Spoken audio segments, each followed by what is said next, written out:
Assalamualaikum warahmatullahi wabarakatuh. Kami dari kelompok 6 dengan beranggotakan saya sendiri Mulki Fatul Bari dengan ujung NPM 188. Saya Miftaul Rohim dengan ujung NPM 189. Saya Ilham Sultan dengan ujung NPM 186. Saya Raffi Muhammad Diansyah dengan ujung NPM 187.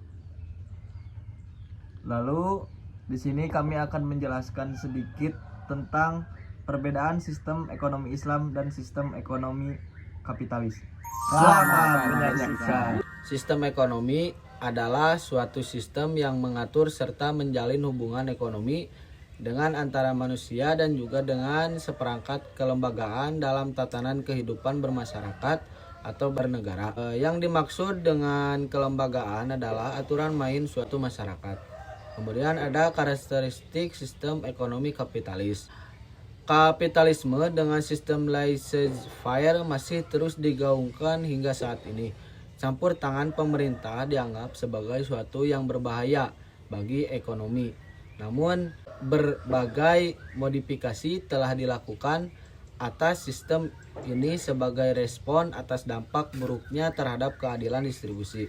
Pemerintah terdorong untuk ikut campur dalam mengoreksi kekurangan dari sistem tersebut. Meski demikian, kapitalisme sebagai sebuah model ekonomi masih terus berkembang. Bahkan, gaung untuk mengurangi peran pemerintah dalam ekonomi masih terus bergema. Secara umum, ekonomi kapitalis memiliki 6 pilar mendasar. Yang pertama, kepemilikan individu.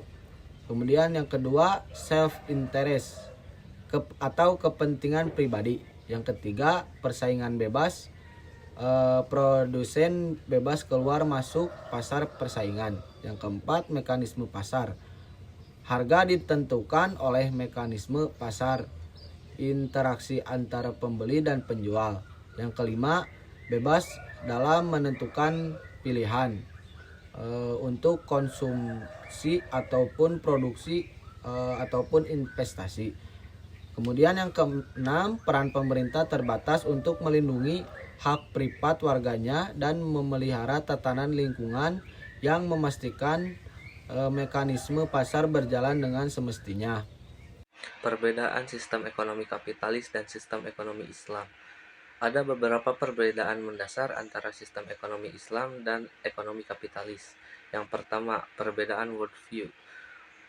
Worldview merupakan aspek mendasar yang membedakan sistem kapitalis dengan ekonomi Islam. Dalam kapitalis, fokusnya adalah pada kekayaan dan kebahagiaan duniawi, karena tidak ada kepercayaan terhadap kehidupan setelah kematian. Di sisi lain, ekonomi Islam mempertimbangkan kehidupan akhirat dan bertujuan untuk kesejahteraan duniawi dan spiritual.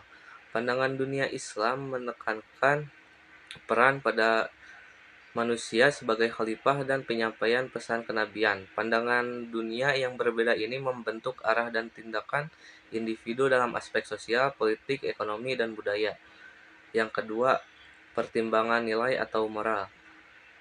Perkembangan sistem kapitalisme pada abad pertengahan erat dikaitkannya dengan gerakan Protestan yang menentang pengaruh gereja dalam segala aspek kehidupan, termasuk perekonomian. Akibatnya, kapitalisme mengabaikan nilai-nilai moral agama seperti halal dan haram, dan aktivitas ekonomi. Perbedaan antara kapitalisme dan ekonomi Islam adalah membatasi kebebasan manusia dalam mengejar keuntungan atau keyakinan pribadi berdasarkan prinsip agama.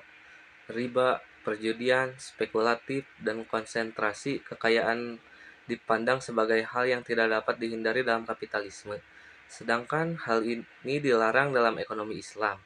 Perbedaan ini terlihat pada sikap terhadap riba yang dilarang dalam Islam, namun lazim dalam sistem bunga kapitalisme. Oleh karena itu, ekonomi Islam menekankan penolakan penggunaan bunga pada instrumen keuangan. Yang ketiga, harmoni antara kepentingan individu dan kepentingan kolektif atau sosial. Kapitalisme menghargai kepentingan individu dan percaya bahwa setiap orang harus mampu mengejar kepentingannya sendiri. yang dapat dihasilkan keuntungan sosial. Di sisi lain, ekonomi Islam lebih mengutamakan kepentingan sosial dibanding kepentingan individu dan bertujuan untuk mencegah individu atau institusi menjadi korban keserakahan. Islam menganjurkan perilaku adil terhadap pekerja, menekankan pembayaran upah yang cepat, dan menganggap mereka sebagai saudara atau saudari kita sendiri. Dalam hal lingkungan, Islam pun melarang untuk memotong tumbuh-tumbuhan atau pepohonan tanpa suatu kepentingan yang jelas. Keempat, permasalahan ekonomi. Ekonomi Islam menekankan pada pembatasan keinginan, pemenuhan kebutuhan. Islam mengedepankan dua prinsip utama, yaitu menghindari kelebihan dan pemborosan. Setelah memenuhi kebutuhan pribadinya, individu diharapkan memperhatikan kebutuhan orang lain melalui zakat dan sedekah. Selain itu, dalam Islam, pemenuhan kebutuhan dibatasi pada barang dan jasa yang halal dan suci. Dalam sistem kapitalis, permasalahan ekonomi adalah kelangkaan sumber daya untuk memenuhi kebutuhan manusia yang tidak terbatas. Hal ini mengharuskan pengambilan pilihan mengenai produksi, konsumsi, dan distribusi berdasarkan pertimbangan material, khususnya anggaran. Tujuannya adalah memilih opsi yang memaksimalkan kepuasan sekaligus menghemat biaya. Yang kelima, kepemilikan sumber daya. Kapitalisme mendorong kepemilikan pribadi dan memungkinkan individu mengendalikan dan mengelola sumber daya demi keuntungan mereka sendiri. Hal ini berbeda dengan sosialisme, di mana negara mengontrol faktor-faktor produksi. Kaum kapitalis memprioritaskan pengumpulan kekayaan, terkadang dengan mengorbankan orang lain. Namun dalam Islam, kekayaan tidak dipandang sebagai ukuran superioritas. Dalam ekonomi Islam, Allah dipandang sebagai pemilik sebenarnya atas semua harta dan sumber daya.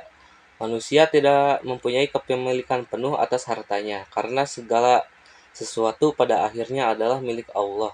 Oleh karena itu, Islam menganjurkan individu untuk berbagi hartanya kepada orang yang membutuhkan. Yang keenam, mekanisme pasar. Mekanisme pasar adalah interaksi antara permintaan dan penawaran yang menentukan harga. Baik kapitalisme maupun ekonomi Islam mengakui bahwa kekurangan atau kelebihan pasokan dapat mempengaruhi harga. Ekonomi Islam bagaimanapun menekankan peran Allah untuk menentukan penawaran dan permintaan, dan percaya bahwa harga akhirnya ditentukan oleh Allah dan bukan semata-mata oleh penawaran dan permintaan. Menurut kapitalisme, persaingan pasar sempurna diharapkan dapat mengalokasikan sumber daya secara efisien, mendistribusikan barang dan jasa kepada konsumen, serta menghasilkan barang yang diinginkan masyarakat.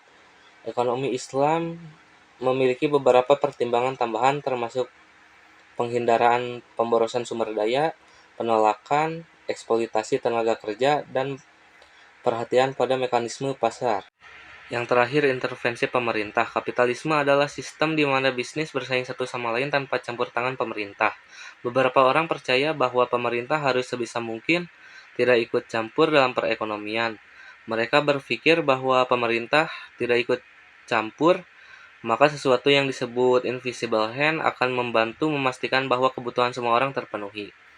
Ekonomi Islam adalah cara pengelolaan uang dan sumber daya yang melibatkan pemerintah lebih terlibat.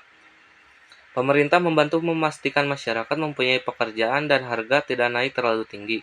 Mereka juga memastikan bahwa uang dibagikan secara merata dengan membuat orang-orang kaya memberikan sebagian uang mereka kepada orang miskin.